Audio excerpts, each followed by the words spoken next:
Well, it's really happening. Everything is set in stone, and my match with MEP, aka Ben, from Atlanta is right around the corner. So I wanted to let you in on exactly how things are going to roll out because I know there's just a huge amount of interest in this match. It's highly anticipated. A lot of people are debating about what the results are going to be. So in this video, I want to let you know the schedule, so exactly how this is all going to go down. I want to let you in a little bit into my mindset and how I'm preparing mentally for this match.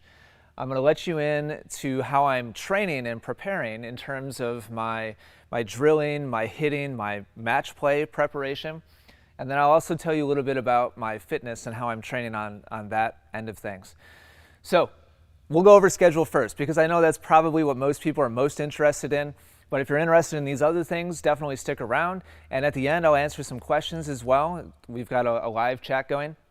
So here's the schedule. Here's exactly when all the videos with Ben are going to. Now, as of this moment, this is streaming live, we are releasing my match footage with Adam. We just released the highlights video yesterday. Really appreciate all the great feedback on that video. And part one of the full match is going to come tomorrow, which is Wednesday is tomorrow, right? Then, as soon as my match with Adam is done, you'll see me train a couple of times, specifically preparing for Ben. Then you're going to see a match of me playing a mystery player. This is going to be somebody completely brand new to the channel, a new character in the Essential Tennis universe. After that match, then you'll see a couple more training sessions, and then Ben will be here, and you'll see all the videos that we have planned revolving around Ben's trip here to Milwaukee. So this is going to be here in about 3 weeks from now, give or take. It depends on exactly how many videos we end up shooting and publishing and exactly how all of this kind of shakes out.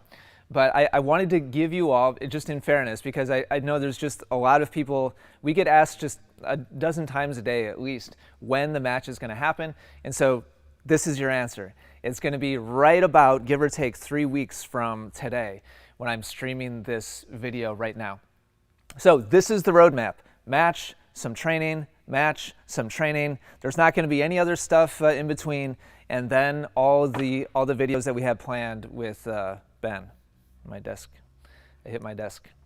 So that's the schedule. I want to talk a little bit about mindset because it's cool to see. Sorry, I have the hardest time pronouncing your name. Is it Notwilg?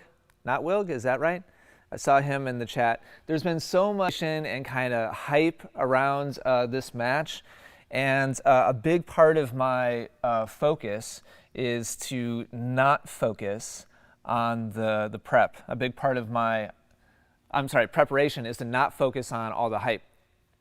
I saw a poll that Tennis Troll did about a week or two ago asking what people thought, who was going to win, and 60% of people thought that I was going to win the match, and 40%, give or take, thought that Ben was going to win the match. There's a lot of people out there saying that I'm going to absolutely destroy Ben, he doesn't have a chance, yada, yada, yada. So that's what I kind of consider hype. There's also a lot of people, 40% of people think I'm going to lose, and a chunk of those people fully expect that Ben is, like, I have just no idea what I'm in for. Hey, Byron, what's up? Thanks for the super chat. There's a lot of people out there who are absolutely convinced that I have no idea what I'm doing out there against Ben. I'm going to be totally unprepared, and Ben's going to win easily.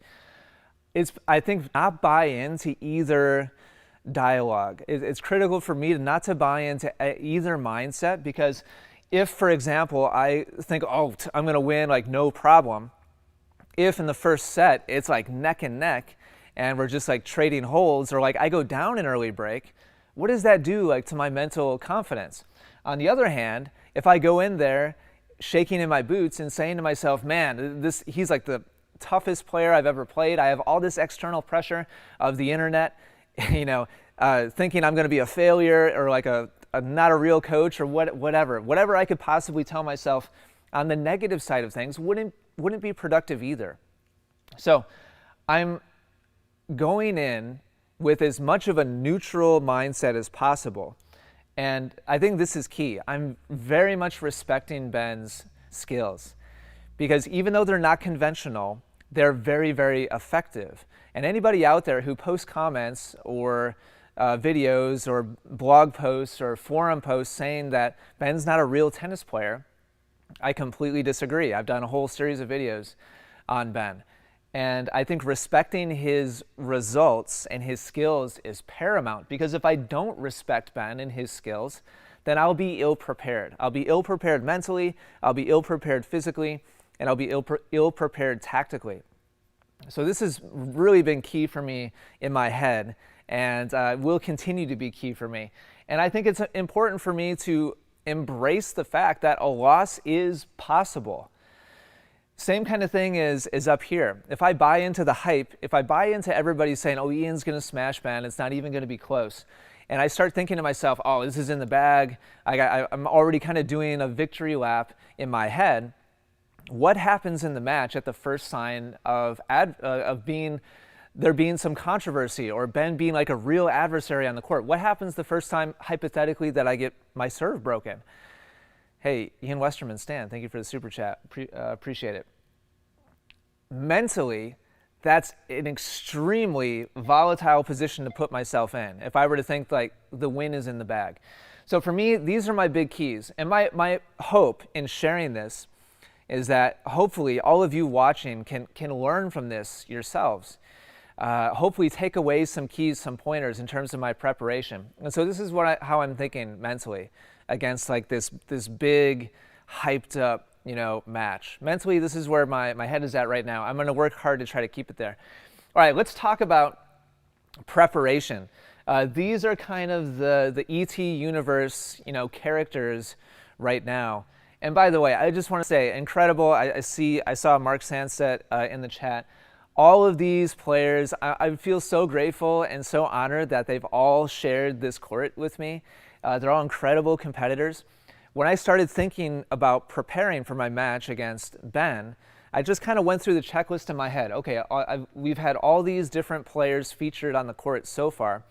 The ones with red X's, I immediately put to the side because their style of play just won't be conducive for me preparing for my match against Ben specifically.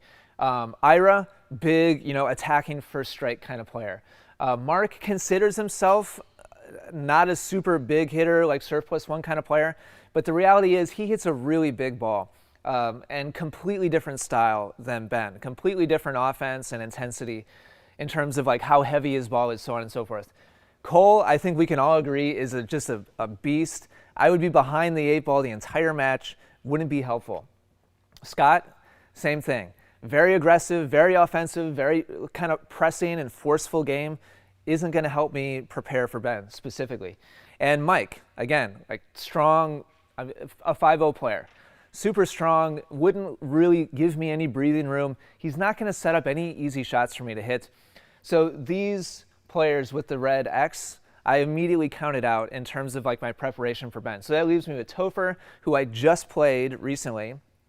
It leaves me with Sean, who is a step below me in terms of like level. If you've been following the channel for a while, you saw me play Sean already.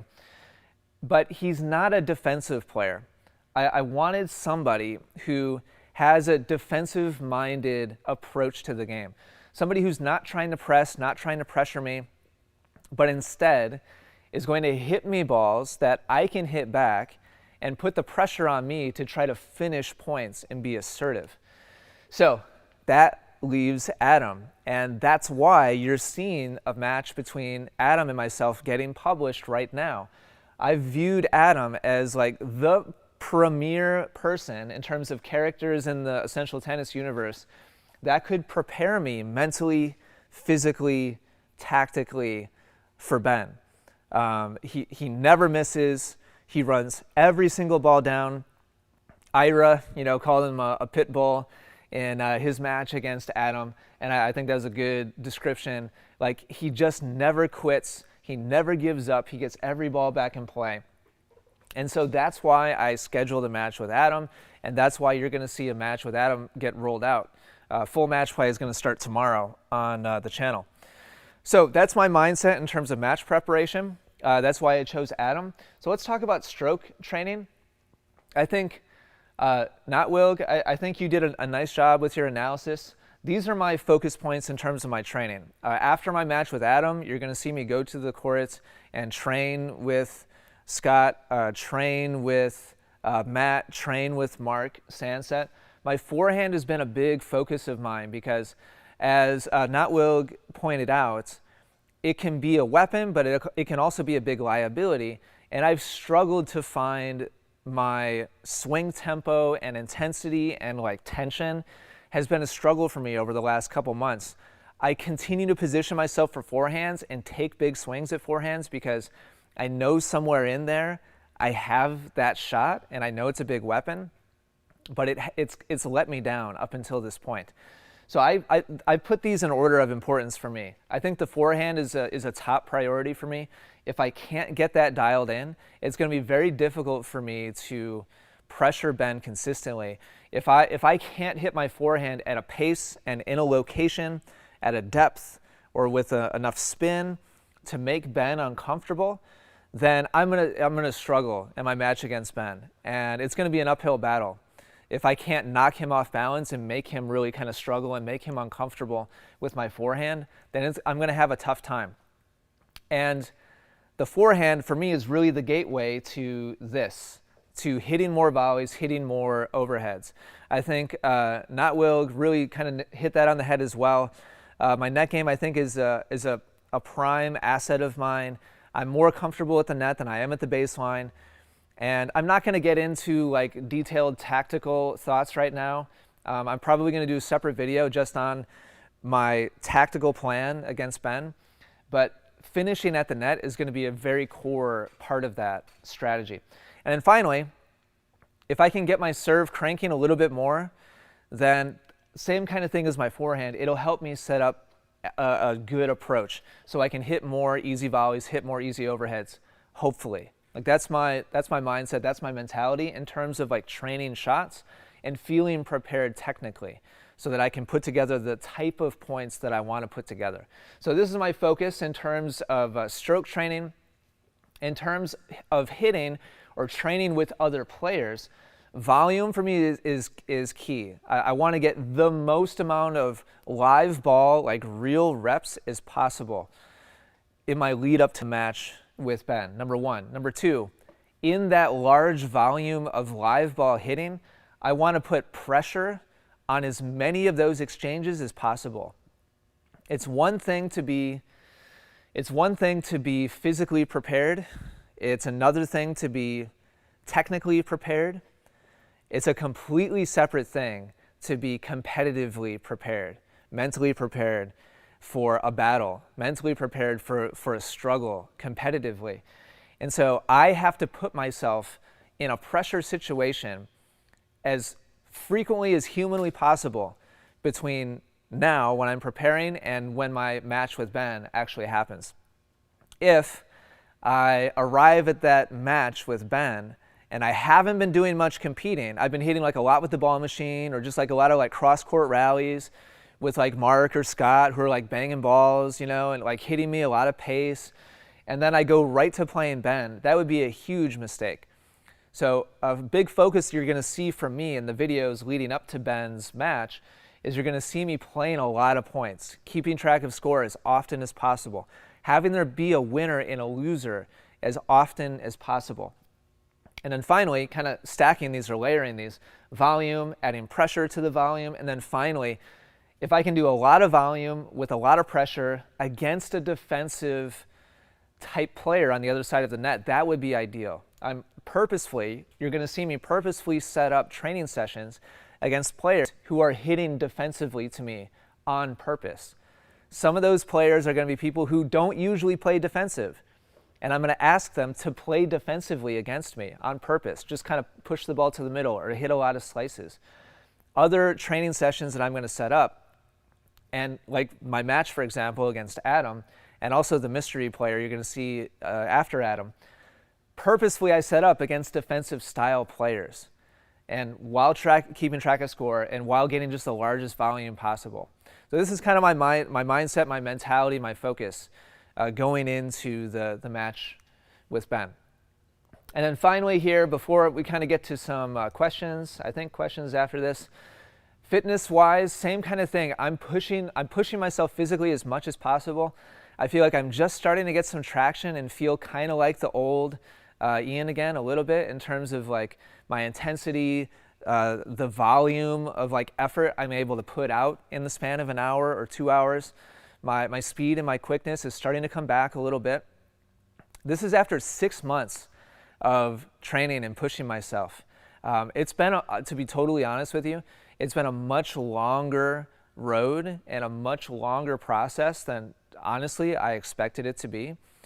And in full transparency, you know, when I hurt my foot and my ankle about 6 months ago, it probably was a good thing for me in terms of my preparation for Ben, because I bought a stationary bike, I got on the bike, and when I started doing foot and ankle rehab, I started doing a lot of high intensity interval training type stuff in my home, a lot of like stability and strengthening type stuff for my lower body.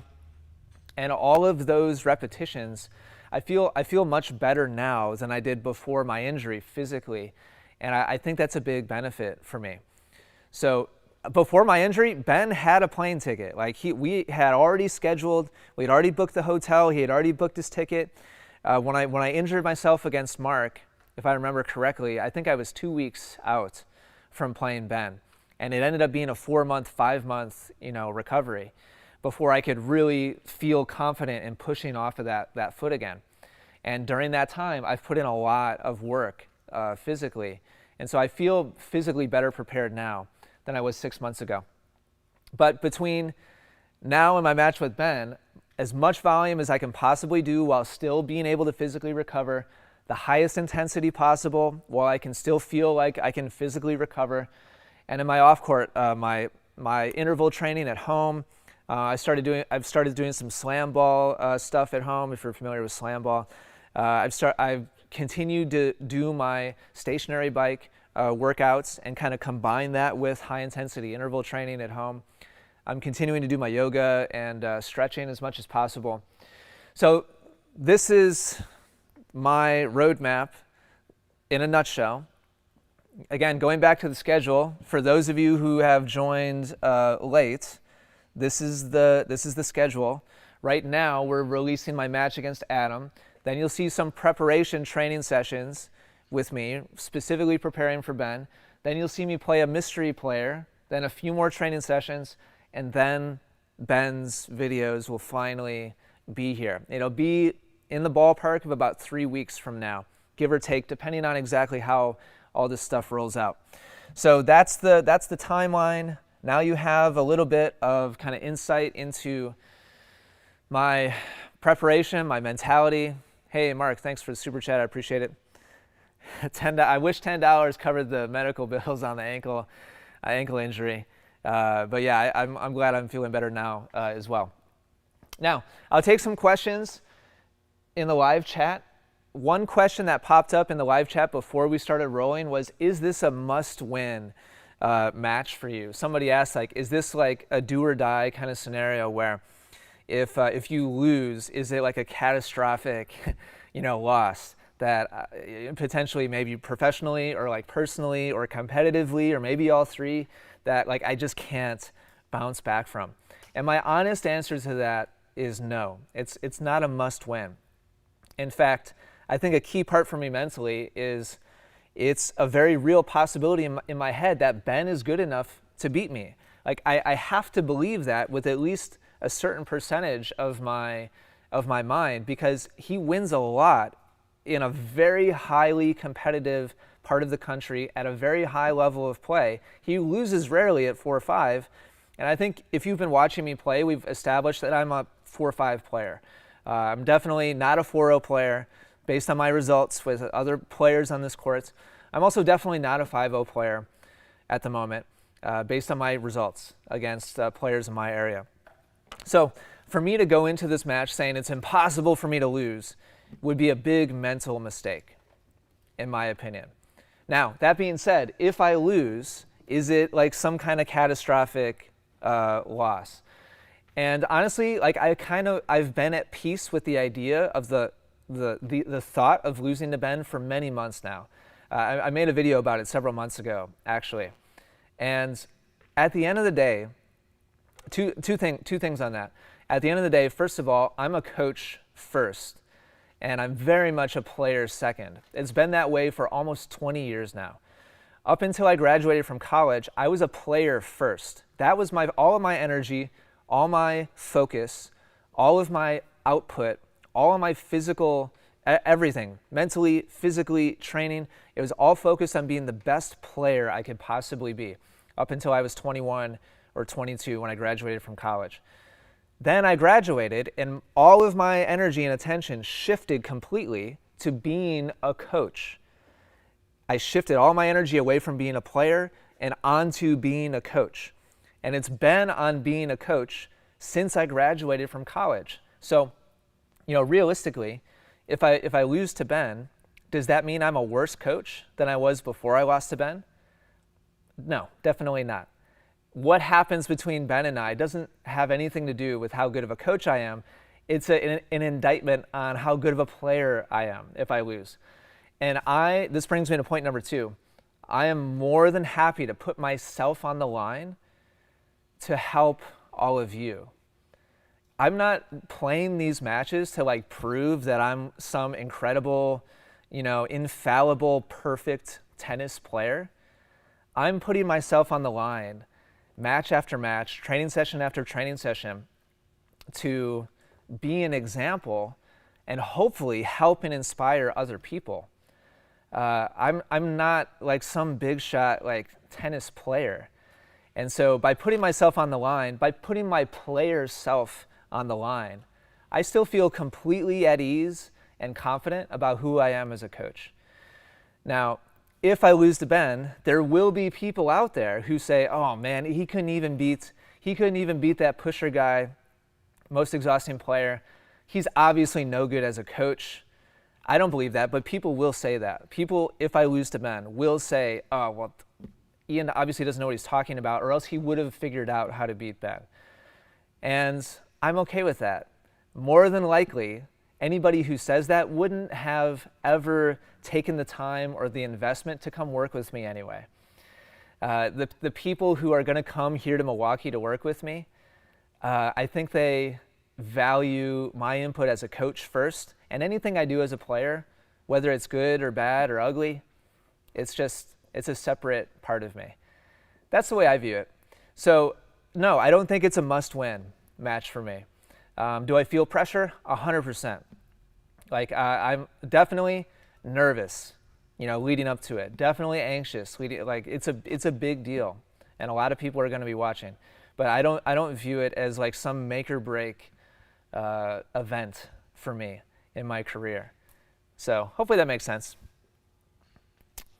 Byron, no matter who wins, will you rematch using wooden rackets? That would be super fascinating.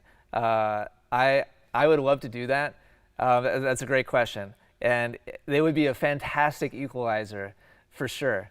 I think even if you think I'm going to lose, you probably think I have more offense or more weapons than Ben, I think, and so wooden racket would really take a lot of that away. It would be super interesting. It would be fascinating to find out what happened. All right, I'll take some questions here from the live stream. Is a hot dog a sandwich? No. Mark Sansit, what's up in the chat?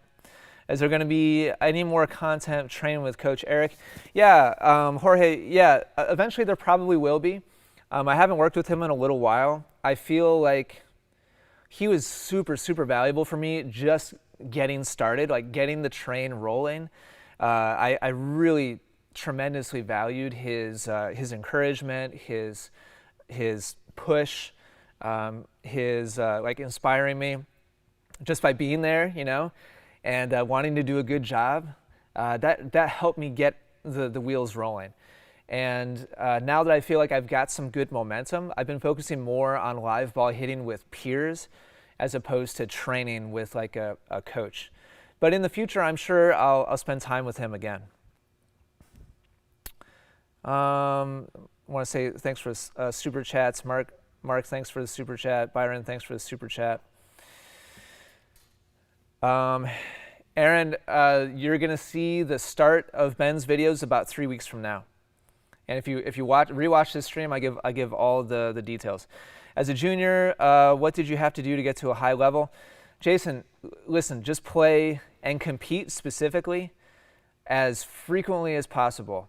As a junior, my family didn't really have the finances to allow me to really pursue it the way a normal like junior would pursue it. I wasn't able to take a lot of lessons or do a lot of camps. I never went away to any kind of fancy academy. Like all those things were pretty much completely out of the cards for me. And so I just did the best I could with what I had. So I played as much as possible at a park 2 blocks away from my house, and kept a notebook full of phone numbers and like names of adults and juniors and anybody who would train with me and practice with me. And I had a paper route for years where between my grandparents and the paper route, that funded a good chunk of my lessons that I was able to take as a junior player. So like, long story short, just do the most volume at the highest level that you can afford, that you have the time for, that you have the passion and the energy for. Just do the best that you can. Like that's the bottom line for me. Everybody's going to have different financial situation, athletic situation, coordination, and like DNA, access to quality coaches, or maybe no access to quality coaches. It's different for everybody. Just push as hard as you can with what you have, and be satisfied that you're doing the best you can with what you have. That's the best advice I can give you. All right, let's see what we got here. What motivates you to try your best all the time? Eric, honestly, at the end of the day, like, I just love tennis. Like I've always loved it. I could guess like what drew me to it, but I was always the try hard, kid in every clinic. And like I said, like I funded a lot of my own lessons. Like, it was important enough to me, and I connected strongly enough with it that I worked hard off the court to be able to afford being on the court.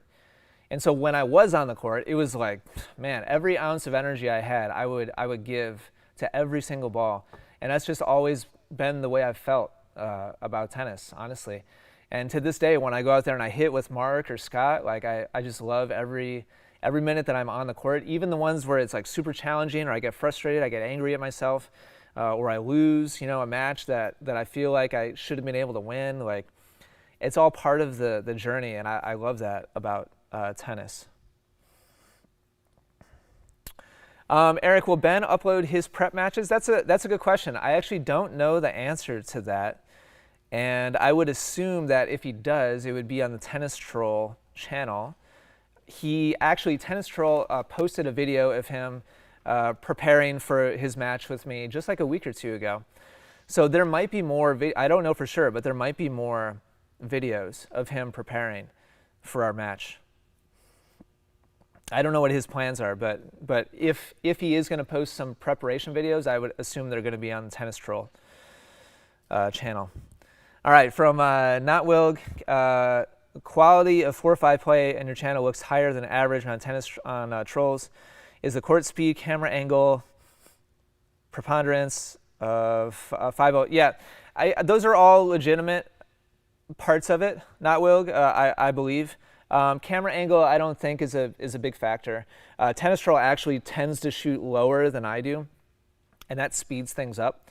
Our camera is, probably about 12 feet off the ground, and usually Tennis Troll's is a little lower. So if anything, the angle is going to slow things down a little more on average on our videos. Now, the speed of the court is a big factor. Outdoor tennis in Atlanta is going to be much slower pace than indoor, especially on this particular court is especially fast. And so that's definitely a real factor. And then the final one you point out, the lack of 5-0 opposition. Here in Milwaukee, Mark, Sanset, tell me if I'm wrong on this. The last I heard, there were 2 5-0 teams in the whole state of Wisconsin. There might not be any now, but at the most that I'm aware of, there might be 2 5-0 teams, whereas in Atlanta, there's tons of 5-0 teams. So in Milwaukee, when you get bumped up to 5-0, you're basically done with USTA competition. Like it's just not existent here.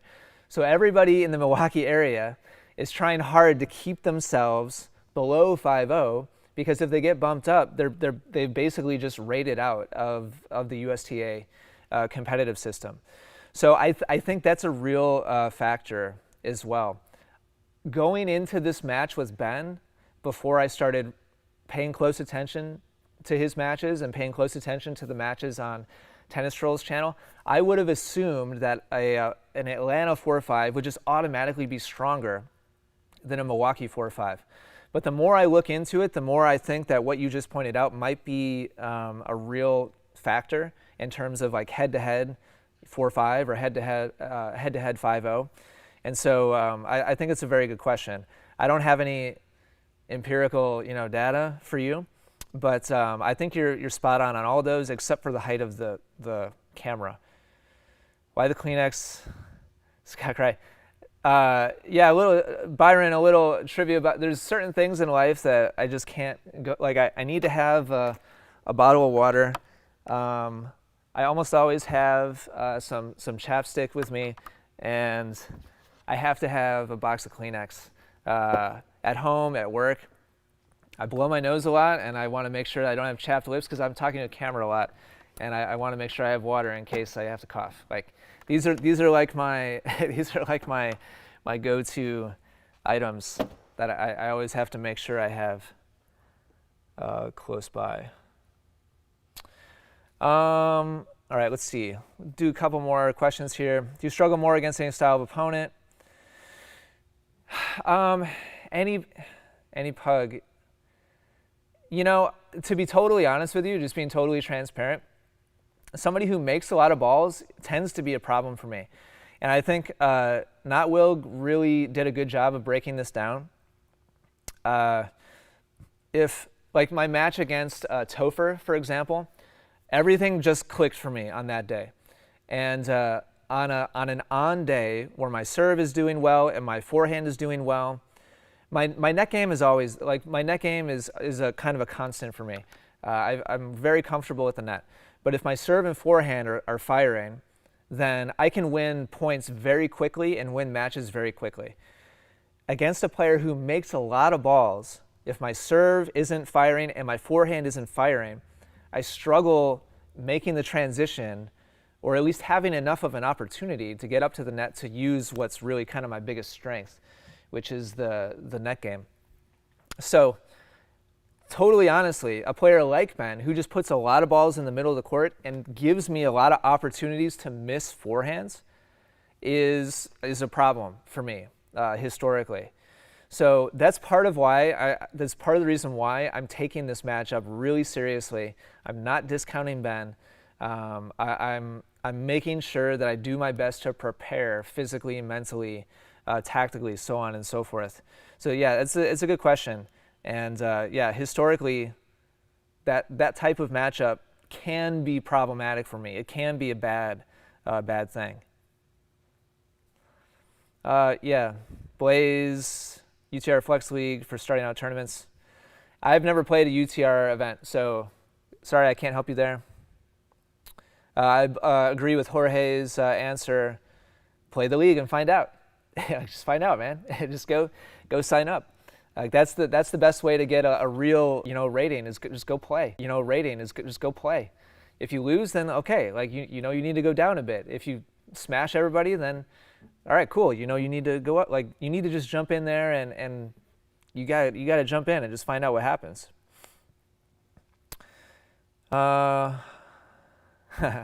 Randy, MEP practice sessions are all highly classified, will not be released to the general public until after the match. If that's true, that's pretty awesome. And I would totally respect that. Byron with another super chat from Byron. Byron's just made of money today. Collab. Hey, thanks, man. I appreciate that a lot. I really do. And I really respect and admire Ben for collaborating with me. You could kind of see this both ways.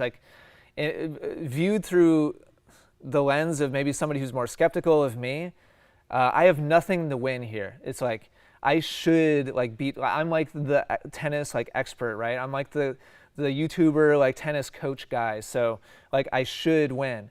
And so if I win, it's not really a win for me anyway. But if I lose, it could be it could destroy my credibility, right? If you want to be more cynical. But if I flip it around, Ben is totally at home, totally comfortable at his home courts in Atlanta. I'm a stranger. We've never met before in person. The fact that he's booked a flight and a hotel, and he's traveling up here to play a bunch of people he's never met before on a court surface he's never played on before in front of a whole bunch of cameras. I mean, you have to view it from his perspective as well. I tremendously, respect and admire Ben for taking on this challenge as well. Sure, maybe I'm my profession is in tennis, so I can understand the other perspective as well. But you have to, give a lot of props to Ben as well for putting himself on the line. It's not just me that's putting myself on the line here. Let's see here. Other questions? Yeah, when is Byron going to be in another video? Byron, you should be in a lot more videos, man. You're hilarious. I love your on camera banter. It's pretty amazing. MEP slices a lot. I know it's different dealing with tough flow. Yep. Yeah, definitely. Yeah, Ben uses backspin really, really effectively. And that's going to be something specifically that in my training sessions you're going to see me focus on for sure. All right, I'm just going to answer just a couple more here. Oh wow, newborn. Wow, congrats, Byron. That's awesome. Not Will. Did you have another question? Did I miss your other question before I sign off? You've been nice enough to invest a lot of effort to create a video about this match. So I want to. Here we go. Why do you think this match is so anticipated? Well, I'm going to answer that. Will I ever buy a new tennis racket? I'm actually looking at new rackets now. I may make a video about that, but I'm not sure yet. The string that I broke in my match against Adam, it's because the bumper guard and the grommets on those rackets is so worn down, and the frames themselves are starting to get worn down. Eventually, they're going to wear through. And yeah, I'll get a new racket eventually. All right. Why do I think this match is so anticipated? Well, I think there's different groups. There's different crowds of people.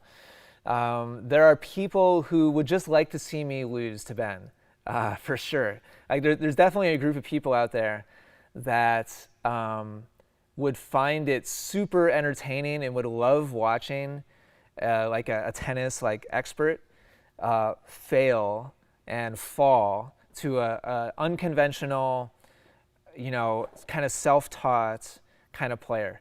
I think there's a chunk of people out there who love that storyline, and they'll be tuning in and hoping that I lose. And that's just it just comes with the territory, and I think that's a very real thing. I think there's another chunk of people who view Ben as the ultimate challenge for an amateur tennis player. He's so difficult to beat, and that group of people would love to see the journey and me describing and explaining what it's like to try to beat him and maybe create an effective game plan and then execute it.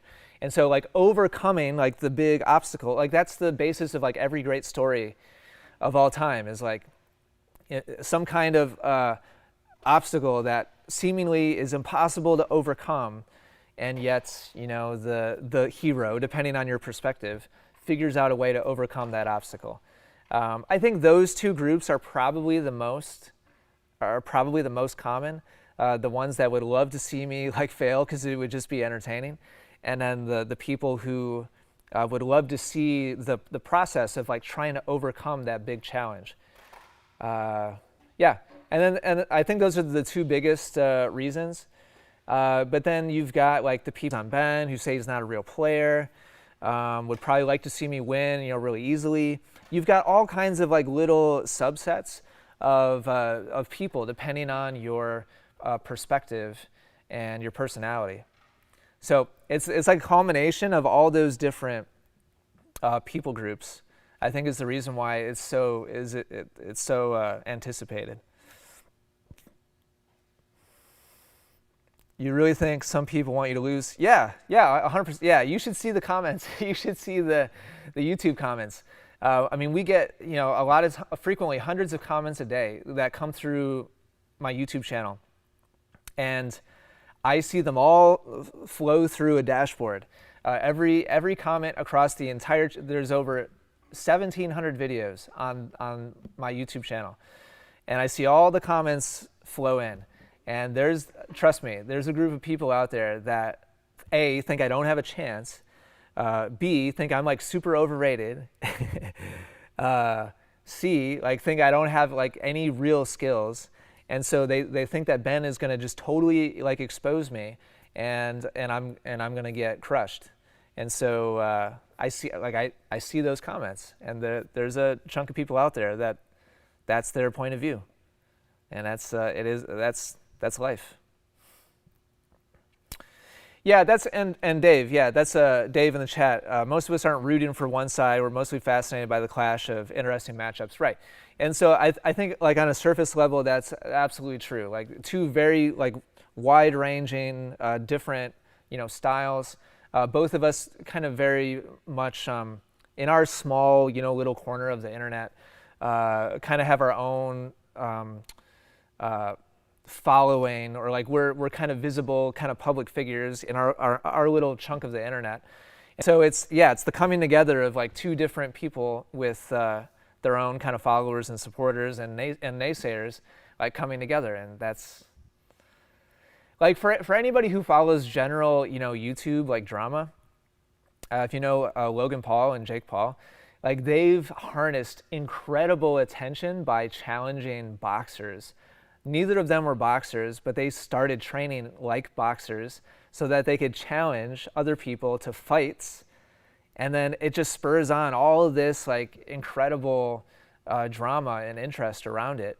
And so this is just kind of like a micro version of that.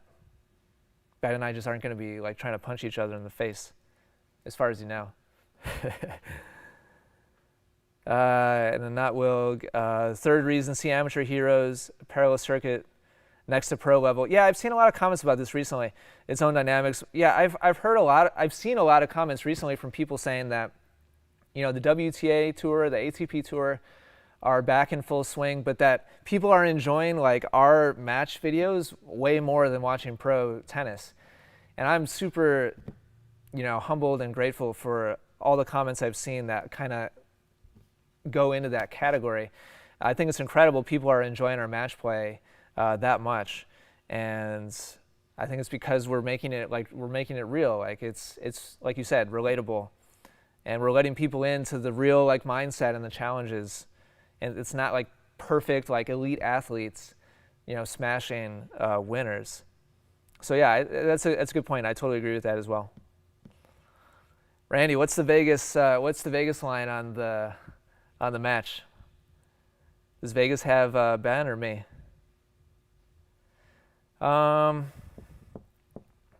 Just scanning, probably going to win the match with an overall different strategy against someone like MEP versus someone more aggressive strokes. That's a good question, Narciso. Good question. I'll answer that more in detail in a future video. I'll talk more in detail about my actual tactics and like how I plan on playing the match. But the short answer is no. The short answer is I'm going to play the kind of tennis that I always play. There's just going to be more of an emphasis on certain types of shots. But I'm going to play the same like attacking kind of style that I would play against anybody else. Hey, David, thank you so much for the super chat. I really appreciate it.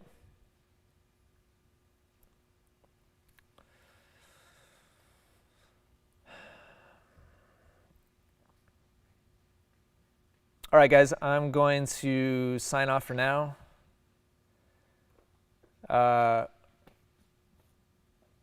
See a lot of other good questions here, but I've got to get ready. Actually, I'm training with Scott just in a couple minutes here, so I have to sign off right now.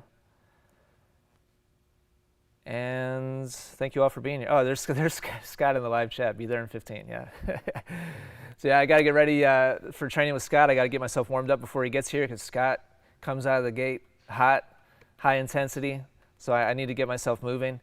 Thank you all so much for hanging out today. Hopefully this tells you exactly where we're at, what to expect. And I'm super excited to let you in on everything that happens when Ben is here. Thank you so much for your support. Thank you everybody for the super chats. And I'll catch you again in the next video. Take care.